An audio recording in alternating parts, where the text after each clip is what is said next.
Hello बच्चों, welcome to my class. मैंने class 12th physics chapter 1 electric charge and fields के ऊपर कई सारे वीडियो बनाकर यूट्यूब पर डाल दी है। आप मेरे प्लेलिस्ट में जाकर देख सकते हो। उसमें मैंने charge, Coulomb force, electric field lines, इसके बारे में अच्छे से एक्सप्लेन किया है। और लास्ट लेक्चर की अगर मैं बात करूं तो लास्ट लेक्चर में मैंने सीबीएसई, नीट, जेई में काम आने वाले कुछ क्वेश्चंस है ना, जो बहुत बेनिफिशियल रहने वाले हैं, वो क्वेश्चंस मैंने करवाए हैं। उसमें मैंने एक ऑयल ड्रॉप जो चार्ज्ड है, वो एक इलेक्ट्रिक फील्ड में जब इक्विलिब्रियम में रहता है तो उसकी रेडियस आप कैसे फाइंड करेंगे वो मैंने निकाला है। नेक्स्ट थिंग, मैंने उसी में जो नेक्स्ट क्वेश्चन करवाया है एससी वर्मा का, है ना, जिसमें एक इलेक्ट्रिक फील्ड के अंदर चार्ज जब हॉरिजॉन्टल वेलोसिटी से मूव कर रहा है तो उस पर इलेक्ट्रिक फील्ड की वजह से, है ना, जो वर्टिकल डायरेक्शन भी आती है, तो वहां पर वो कितना एंगल बना के वहां से बाहर हो रहा है, कितना उसका वेलोसिटी वेक्टर होता है, कितनी वेलोसिटी होती है, ये मैंने वहां पर एक्सप्लेन किया है। नेक्स्ट एक मैंने पेंटागन जो है, अगर ऐसा क्वेश्चन आता है तो आप उसको कैसे डील कर सकते हैं वो भी मैंने बताया है। और next, two circular charged ring की वजह से उनकी एक्सिस पर इलेक्ट्रिक फील्ड, है ना, क्या होगी, ये भी मैंने एक्सप्लेन किया है। तो आप वहां जाके देख सकते हैं पिछले वीडियो में। अब इस वीडियो में मैं, है ना, इसी को आगे बढ़ाते हुए एक नया टॉपिक लूंगा और वो है इलेक्ट्रिक डाइपोल।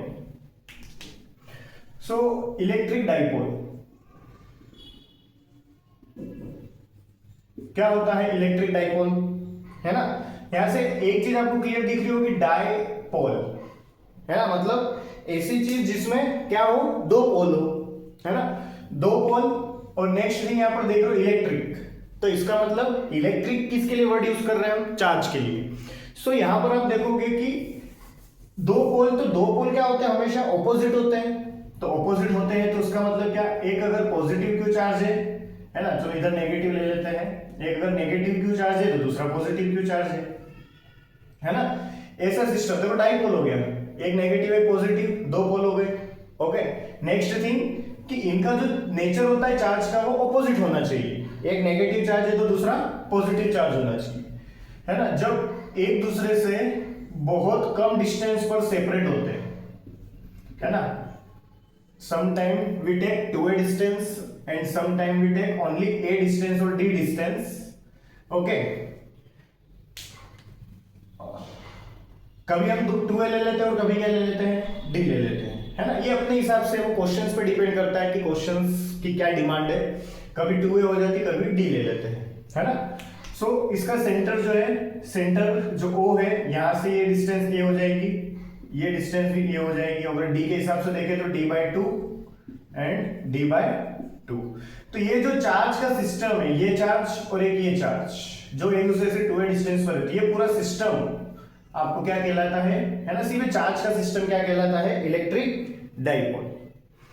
अच्छा, इलेक्ट्रिक डाइपोल की यूनिट, तो इलेक्ट्रिक डाइपोल ही आपको बोलेगा कि यूनिट तो क्वांटिटी की होती है मेरे भाई, इसकी कहां, है ना। तो ध्यान रखना, इलेक्ट्रिक डाइपोल एक क्वांटिटी नहीं होती है, ये एक सिस्टम को बोला जा रहा है ना। तो इसलिए इसकी कोई क्वांटिटी नहीं, सॉरी, इसकी यूनिट नहीं है ना। सो ध्यान रखना बिल्कुल। ओके, सो अगर मैं यहां पर देखूं कि इलेक्ट्रिक डाइपोल की डेफिनेशन अगर आपको लिखना है तो आप क्या लिख सकते हो? व्हेन, या फिर the system of two equal in magnitude and different in nature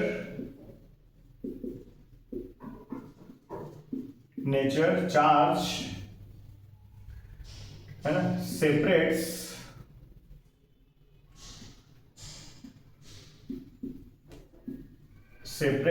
at very few distance, या फिर कई बार very close to each other, है ना, ऐसा भी लिख सकते हैं, separates very close to each other, so very few distance is known as is known as electric dipole. Okay, देखो क्या है, अगर ये टॉपिक आप पहले भी कहीं पढ़ चुके हैं, अगर ऐसा कुछ है तो आप थोड़ा सा जल्दी स्पीड बढ़ाकर भी आप फटाफट फटाफट आगे बढ़ सकते हैं, है ना, क्योंकि हम थोड़ा सा सभी बच्चों की तरफ देख के काम करते हैं, है ना, कि कोई बच्चा हो सकता है पहली बार इन चीज़ों को पढ़ रहा हो, तो हमें उसके लिए उसको अच्छे से एक्सप्लेन करना ही पड़ता है ना, क्योंकि अब हमारे लिए तो सभी बच्चे एक जैसे हैं। फिर कहीं कई जगह क्या होता है कि हम बहुत हाई लेवल क्वेश्चन करते हैं, तो वहाँ पे फिर आपको अच्छा लगेगा, है ना, और अब ये जो बेचारे अभी शुरू में ही पढ़ रहे हैं उनको थोड़ी सी प्रॉब्लम आती है वहाँ जाके, है ना, तो अब क्योंकि हम सभी के हिसाब से बनाते हैं वीडियोस, सो आप, है ना, अगर थोड़ा ऐसा लगता है सर ये तो पढ़ा है, आप थोड़ा उसको ज़्यादा ये कर रहे हैं, तो आप उसको थोड़ा सा फास्ट वे में लेके या फिर थोड़ा सा, है ना, आगे बढ़ा के आप कर सकते हो उसको। ओके, सो इलेक्ट्रिक डाइपोल मैंने क्लियर करवा दिया। अब हम देख लेते हैं इलेक्ट्रिक डाइपोल मूवमेंट, है ना, नेक्स्ट टॉपिक है electric dipole movement. What is electric dipole movement? So electric dipole movement ये बोल रहा है कि the product of magnitude of any one charge of electric dipole का कोई एक चार्ज है, electric dipole, and separation of that system. कौन सा सिस्टम? वो इलेक्ट्रिक डाइपोल वाला सिस्टम, है ना, सिस्टम मतलब electric dipole, separation of that system is known as electric dipole movement. Electric dipole movement. फिर आपसे बोल दिया जाए, अच्छा इलेक्ट्रिक डाइपोल मूवमेंट है तो इसको हम किससे रिप्रेजेंट करते हैं? पी वेक्टर से। हाँ, ये क्वांटिटी है, ये इलेक्ट्रिक डाइपोल मूवमेंट है क्वांटिटी, मतलब इलेक्ट्रिक डाइपोल को मेजर करने के लिए हम जिसका यूज करते हैं वो इलेक्ट्रिक डाइपोल मूवमेंट है, ऐसा आप यहां पर बोल सकते हैं। सो पी वेक्टर इक्वल्स टू क्या हो जाएगा? Q into 2L। 2L क्या है? दोनों, सॉरी L नहीं, A है ना, हाँ मैंने L ले लिया, A। Q इंटू 2L, दोनों के बीच की डिस्टेंस कितनी है? 2 है। आप ऐसे ले सकते हैं, या फिर आप क्या ले सकते हैं, क्योंकि मैंने डी भी डिस्टेंस लिखी है यहाँ पर, तो Q इंटू डी। अब डी क्या, देखो टोटल डिस्टेंस लेना है आपको बस। अब वो क्या क्वेश्चन की डिमांड होती है कई बार कि आप 2L लोगे तो थोड़ा क्वेश्चन आसान हो जाता है ना, और कई क्वेश्चन ऐसे जो डी लेकर आसान हो जाते हैं, है ना, तो लेना हमें टोटल डिस्टेंस है, वो भले कैसे भी लो, 2A में लो या डी में लो, बात एक ही है। सो ये हो गया। ओके, ये एक वेक्टर क्वांटिटी है, जैसे मैंने वेक्टर भी लगा रखा है इसके ऊपर। सो इसकी डायरेक्शन क्या होगी? तो इसकी डायरेक्शन लिख सकते हैं आप, डायरेक्शन नेगेटिव चार्ज, है ना, ऐसे लिख लेते हैं, negative charge to positive charge होती है। हमेशा ध्यान रखना नेगेटिव से, अब ये नेगेटिव चार्ज है, पॉजिटिव चार्ज, हमेशा पी की डायरेक्शन इधर होगी, नेगेटिव से पॉजिटिव, और उसी लाइन के अलोंग, जिस लाइन से दोनों चार्ज कनेक्टेड है उसी लाइन के अलोंग होती है। क्लियर है? तो ये हो गया इलेक्ट्रिक डाइपोल मोमेंट, ये मैंने बता दिया। अच्छा, इसकी यूनिट क्या हो जाएगी? चार्ज की यूनिट क्या होती है? Coulomb. Very good. Two a distance की यूनिट क्या होती है? मीटर, तो कूलम मीटर, है ना। ये सेंटीमीटर मत बोल देना इसको, सेंटीमीटर में सी और एम दोनों छोटे होते हैं, सी एम, यहां पर सी क्या है? बड़ा है ना, तो ध्यान रखना, कूलम मीटर। डायमेंशनल फॉर्मूला लिखना है वो भी लिख सकते हो। चार्ज के लिए क्या आता है डायमेंशनल फॉर्मूला? 80, है ना, वो I equals to Q upon T होता है, तो यहां से T का T और I का A, तो Q इक्वल्स टू 80 हो जाता है ना। ये उधर चैप्टर 3 में हम फिर देखेंगे, इधर इतनी जरूरत नहीं है। सो ये क्या होगा? C के लिए 80 और मीटर के लिए L, तो क्या हो जाएगा? LTA, है ना। अपन LT पहले लिखते हैं बाद में लिखते हैं, तो ऐसा लिख लो उसको। क्लियर है? तो ये क्या हो गया? डायमेंशनल फॉर्मूला, मतलब इलेक्ट्रिक डाइपोल मोमेंट आपका यहाँ पे कंप्लीट हो गया, इलेक्ट्रिक डाइपोल भी हो गया। ओके, क्लियर है? ओके, सो है ना, नोट कर लो, मैं रफ कर रहा हूं। ओके,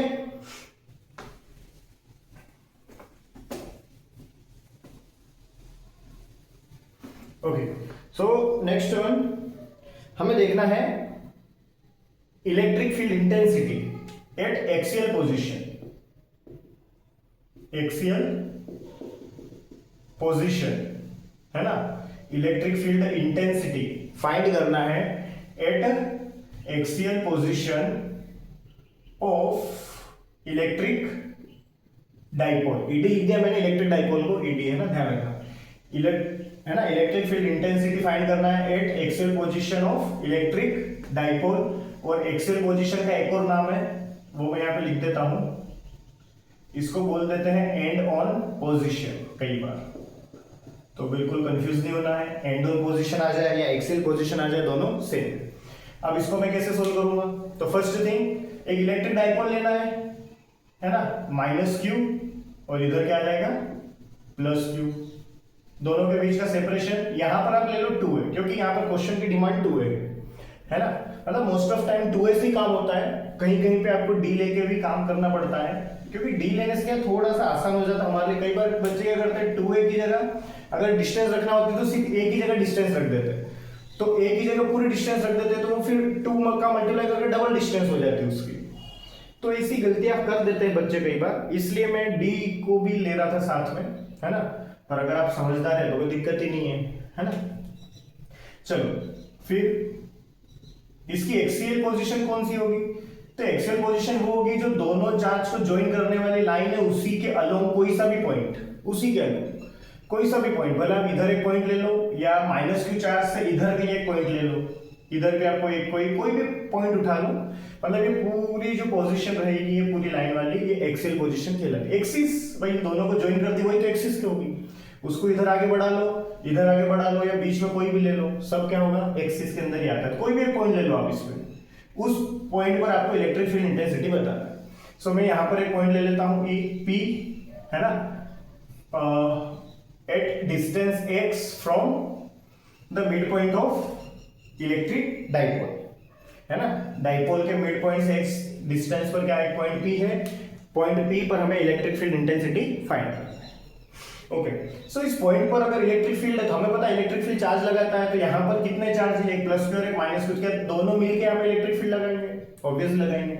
हमेशा ध्यान रखना है कि प्लस क्यू जो इलेक्ट्रिक फील्ड लगा रहा है उसके बाकी और चार्ज के प्रेजेंट होने से उसको कोई फर्क नहीं पड़ता है, तो हमेशा आप ध्यान रखना, है ना, किसी एक अगर कोई एक फोर्स लगा रहा है इलेक्ट्रिक फील्ड लगा रहा है तो बाकी के प्रेजेंट होने से कोई फर्क ही नहीं पड़ेगा, है ना, वो अपने हिसाब से जो लगा रहा है वो लगाएगा इसे। हाँ ये जरूर है कि अगर कुछ 2-3 मिलके वहां पे लगा रहे तो बाकी सबका वेक्टर सम होता है ना, वेक्टर सम यानी कि प्रिंसिपल ऑफ सुपरपोजिशन से उसको हम सोल्व करते हैं। सो अगर यहां पर मैं देखूं अगर प्लस क्यू की वजह से पॉइंट पी पर electric field, so electric field intensity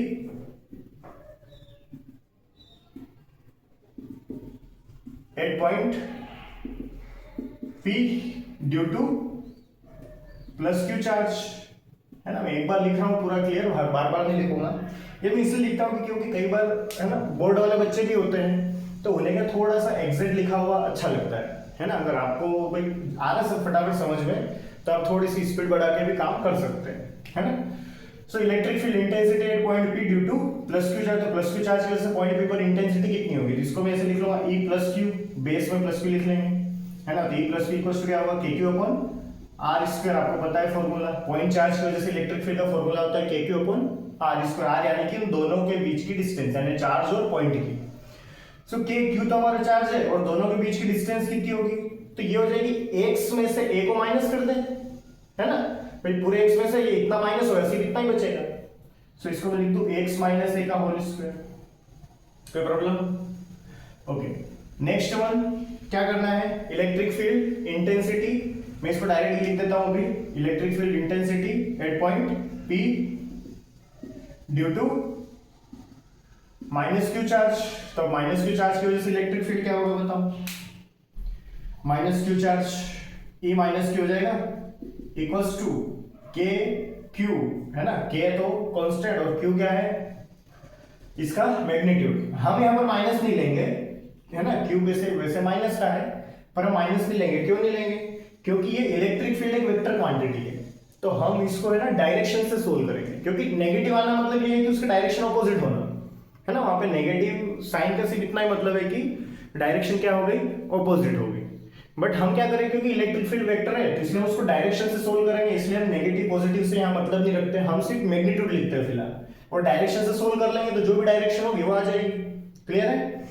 so E minus Q equals to k Q upon, यहां से यहाँ तक की डिस्टेंस क्या हो जाएगी, एक्स प्लस ए, ये इतना ए है, सो x plus a whole square, है ना, इक्वेशन फर्स्ट। सेकेंड, अब आपको क्या निकालना है, net electric field. Net electric field कैसे निकालेंगे, सुनो, प्लस की वजह से इलेक्ट्रिक फील्ड अवे होता है, क्या कोई प्रॉब्लम है इस बारे में किसी को? अवे होता है ना, दूर की तरफ होता है इलेक्ट्रिक फील्ड। अच्छा, माइनस की वजह से किधर होता है इलेक्ट्रिक फील्ड, टुवर्ड्स होता है उसकी तरफ, तो टुवर्ड्स होता है उसकी तरफ। तो देखो प्लस क्यू चार्ज है ना पास में है, इसलिए प्लस क्यू का इफेक्ट ज्यादा होता है। क्यों? क्योंकि जो इलेक्ट्रिक फील्ड है वो डिस्टेंस के स्क्वायर के इनवर्सली प्रोपोर्शनल है ना, तो जितनी ज्यादा डिस्टेंस उतना इलेक्ट्रिक फील्ड कम, इनवर्सली है ना, उल्टा, तो जितनी ज्यादा डिस्टेंस उतनी कम इलेक्ट्रिक फील्ड। तो भाई प्लस क्यू पास में है तो ज्यादा इलेक्ट्रिक फील्ड लगाएगा, माइनस क्यू दूर है तो कम इलेक्ट्रिक फील्ड लगाएगा, है ना। तो क्या हो जाएगा, भाई प्लस क्यू ज्यादा इसलिए मैंने देखो वेक्टर बड़ा बना है। आपको पता है वेक्टर जो होता है उसकी लेंथ उसका मैग्नीट्यूड होती है ना, और यहाँ पे बस कंपेयर कर लो, एक बड़ा बना दो छोटा बना दो, कंपेयर में समझ में आ जाता है भाई ये बड़ा है और ये छोटा है। तो यहाँ पर इलेक्ट्रिक फील्ड प्लस की वजह से ज्यादा लग रहा है, तो अब मुझे नेट निकालना है, दोनों की डायरेक्शन ऑपोजिट है, तो मतलब एक इधर लग रहा है एक इधर लग रहा है, तो इसमें से ये वाला क्या हो जाएगा, माइनस, भाई जो बड़े वाले में से छोटा वाला माइनस, और ओवरऑल उधर हो जाएगा फोर्स, है ना। भाई इधर 10 न्यूटन से लग रहा है, इधर 2 न्यूटन से लग रहा है, तो ये ओवरऑल तो 10 उधर 2 इधर, तो 8 होगा, लेकिन डायरेक्शन उधर ही होगी अभी भी जिधर ज्यादा है। सो नेट इलेक्ट्रिक फील्ड जो है E net equals to E plus q minus E minus q. So E net क्या हो जाएगा, ई प्लस क्यू क्या होगा, k Q upon x minus a whole square, minus ये क्या हो जाएगा, k Q upon x plus a whole square. Clear है, कोई प्रॉब्लम? ओके, ये एक्स है ना। So E net equals to k q common आ जाएगा, यहाँ पे क्या बचेगा, 1 upon x minus a whole square, है ना, minus 1 upon x plus a whole square. कोई प्रॉब्लम? ओके, सो ई नेट हो जाएगा ई नेट होगा इक्वल्स टू के क्यू, यहां पर क्या कर दो, क्रॉस मल्टीप्लाई कर दो, सो x plus A square minus x minus a square upon x minus a square x plus A square. So E net क्या हो जाएगा, के क्यू, यहाँ पर होल स्क्वायर का फॉर्मूला ए प्लस बी का square, so X square plus A square plus 2ax, यहाँ पर भी माइनस इसलिए ब्रैकेट लगा लो, so X square plus A square minus 2ax upon, ये देखो a minus B A plus B, भाई दोनों क्या है, चलो ऐसे कर लेते हैं अभी, है ना, भाई दोनों पे होल स्क्वायर लगा हुआ है, इसको मैं ऐसे लिख सकता हूँ x माइनस ए एक्स प्लस ए, भाई दोनों का स्क्वायर होल स्क्वायर ही लगा लो, क्या प्रॉब्लम है।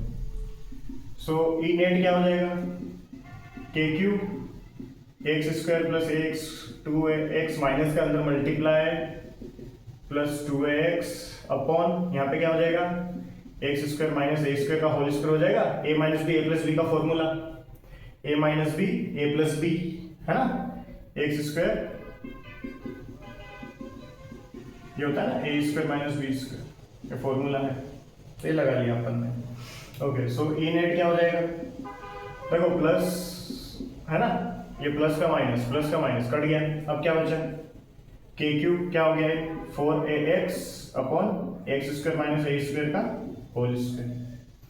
अब बात क्या आती है कि यहाँ पर एक एजम्पशन होता है, और वो एजम्पशन क्या होता है कि हम हमेशा ये देखते हैं कि जो एक्स है ना बहुत बड़ी डिस्टेंस है, बहुत दूर कहीं होती है, और इन दोनों के बीच का जो सेपरेशन होता है ना बहुत कम होता है, तो इसलिए ए जो है ना बहुत छोटी क्वांटिटी हो जाती है और एक्स बहुत बड़ी क्वांटिटी है ना, ये डिस्टेंस ए है और ये डिस्टेंस भी ए है ना, मैंने लिखा नहीं था क्या, बाकी पहले मैंने बता दिया था, है ना।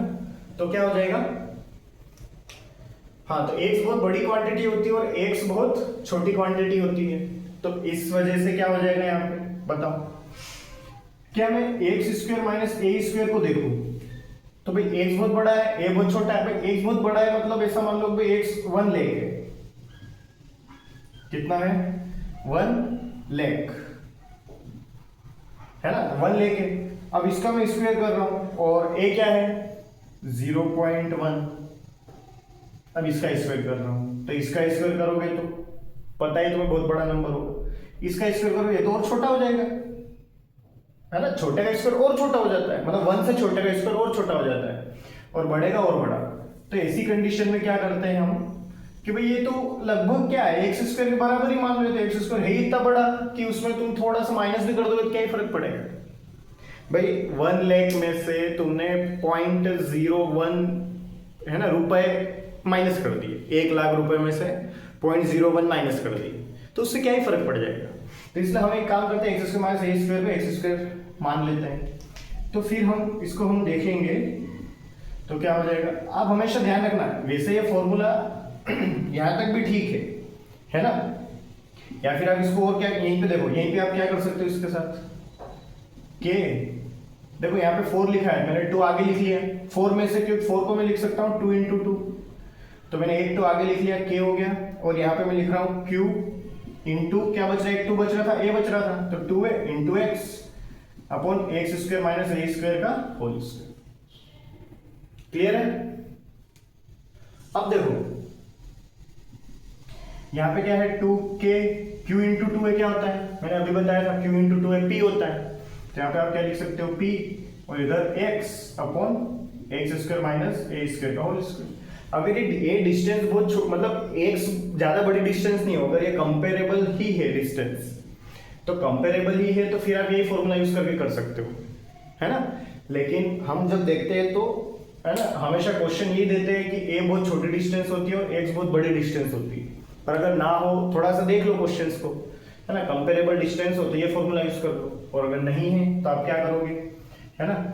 मैं यही अभी यहीं से डायरेक्ट ही लेता हूँ, ठीक है। तो क्या है 2kpx अपॉन इसकी जगह मैं क्या रख दूंगा एक्स स्क्वायर का होल स्क्वायर, क्या हो जाएगा x टू द पावर 4, एक x कट हो गया 3 बचेगा। सो यहाँ पर ई नेट क्या आ जाएगा 2kp vector upon x cube. आप यहाँ पर देखो ई इलेक्ट्रिक फील्ड की डायरेक्शन वही होगी जो p वेक्टर की है। तो देखो p वेक्टर नेगेटिव से पॉजिटिव, तो p वेक्टर उधर है, और देखो इलेक्ट्रिक फील्ड भी रिजल्टेंट तो उधर ही जाना है ना इसका, तो दोनों की डायरेक्शन क्या है सेम, इसलिए p भी p की डायरेक्शन है ना, मतलब e की डायरेक्शन वही होगी जो p की डायरेक्शन है। क्लियर है, कोई प्रॉब्लम। ओके है ना, से एक्स क्यूब और है ना, तो आंसर आ गया है, इसको हम लिख देंगे न्यूटन पर कूलम। आप यहाँ पे देख पा रहे हो कि पॉइंट साइज की वजह से ये क्यू है, किसी पॉइंट पर अगर डिस्टेंस आर है तो इलेक्ट्रिक फील्ड क्या होती है K Q upon are square, एक पॉइंट चार्ज की वजह से। लेकिन डाइपोल, ये डाइपोल है, तो डाइपोल की वजह से जो इलेक्ट्रिक फील्ड है वो क्या हो रही है 2kp अपॉन एक्स क्यूब। मतलब ये जो है यहाँ पर इलेक्ट्रिक फील्ड डिस्टेंस के स्क्वायर के इनवर्सली प्रोपोर्शनल है, और यहाँ पर क्या हो रहा है इलेक्ट्रिक फील्ड जो है वो डिस्टेंस के क्यूब के इनवर्सली प्रोपोर्शनल है। मतलब ये डिस्टेंस के साथ में, मतलब डाइपोल जब होता है तो डिस्टेंस के साथ में इलेक्ट्रिक फील्ड ज्यादा जल्दी कम होती जा रही है। थोड़ी सी डिस्टेंस बढ़ाओगे तो ज्यादा जल्दी कम होगी electric field as compare to point charge. Point charge में थोड़ा सा बढ़ाओगे तो है ना, डाइपोल की वजह से जितनी कम हो रही थी उतनी नहीं होगी, है ना, कम तो होगी लेकिन उतनी नहीं होगी। तो एक्स क्यूब की वजह से क्या हो रहा है इलेक्ट्रिक फील्ड जो है डाइपोल की वजह से बहुत रैपिडली गिरता जा रहा है जैसे जैसे डिस्टेंस बढ़ रहा है, क्योंकि क्यूब टाइम्स कम हो रहा है, क्यूब टाइम्स।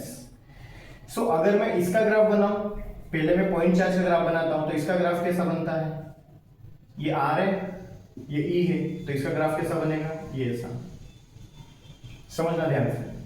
क्लियर है। अगर मैं इसका ग्राफ बनाऊं electric field versus distance R लिए मैंने, आप एक्स ले लो अभी यहाँ पर, तो क्या हो जाएगा ये ऐसे थोड़ा रैपिड गिरेगा, है ना, इसके बजाय थोड़ा सा रैपिड ज्यादा होगा, मतलब रैपिड यानी नीचे की साइड थोड़ा ज्यादा झुक के आएगा, है ना। सो ऐसा होगा।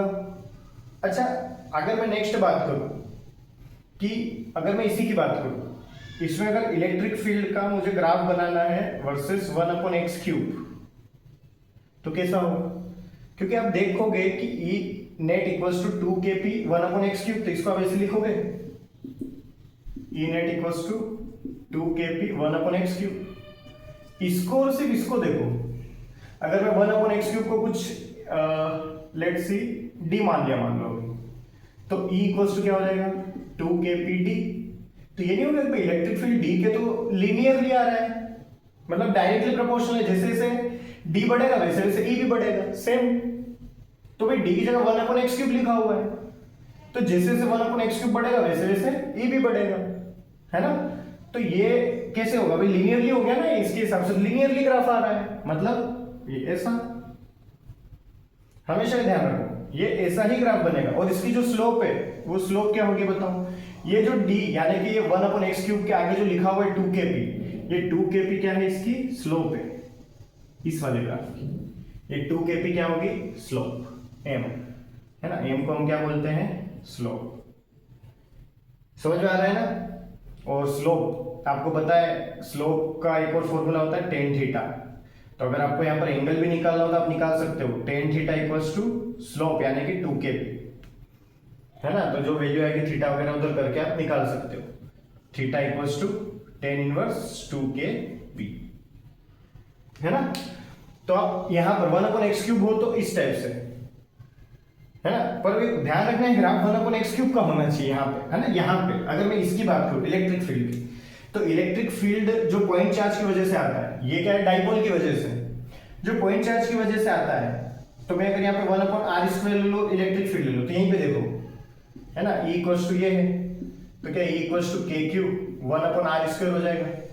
तो अगर मैं इसकी जगह कुछ लेट्स से d, so E equals to kqd, तो E इलेक्ट्रिक फील्ड D के क्या हो गया, डायरेक्टली प्रोपोर्शनल, वही लीनियर हो गया। अब तो लीनियर हो गया तो ग्राफ कैसा बनेगा, यहाँ पे वापस स्ट्रेट, है ना। अब इसका जो एंगल है वो थीटा होगा, तो स्लोप क्या हो जाएगा, इसका क्या होगा, जो D के आगे लिखा हुआ है kq इसका स्लोप है। ओके, एंगल देखना है तो वही tan थीटा इक्वल्स टू क्या रख दोगे, kq, है ना। तो थीटा इक्वल्स टू क्या हो जाएगा, tan इनवर्स kq, है ना, kq। ये काम हो रहा है। तो आप ये ग्राफ भी ध्यान में रखना, ये पर ये थोड़ा रैपिड गिरता है क्योंकि आर, सॉरी ये रैपिड नहीं गिरता, ये रैपिड गिरता है क्योंकि r³ के इनवर्सली प्रोपोर्शनल, r³ के इनवर्सली प्रोपोर्शनल है, और ये r² के इनवर्सली प्रोपोर्शनल है ना। तो जब r के वर्सेस बनाओगे ऐसा, ये x के वर्सेस में ऐसा, और जब r² में बनाओगे तो स्ट्रेट, यहाँ पर एक 1/x³ में बनाओगे तो स्ट्रेट, और ये कुछ स्लोप वगैरह एंगल वगैरह ऐसे देखना। सो क्लियर है, ये मैंने आपको बताया electric field at axial position, है ना, और इसी को हम बोलते हैं एंड ऑन पोजीशन। ओके, कोई प्रॉब्लम है ना, कोई प्रॉब्लम तो नहीं है।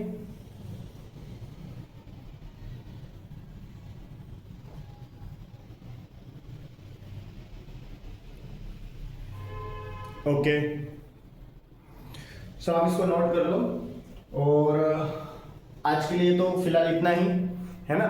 और नेक्स्ट में इसका नेक्स्ट पार्ट बनाने वाला हूँ, और वो जो नेक्स्ट पार्ट होगा वो क्या होगा, इलेक्ट्रिक डाइपोल के लिए ही उसकी कोएक्सियल पोजीशन पर इलेक्ट्रिक फील्ड इंटेंसिटी।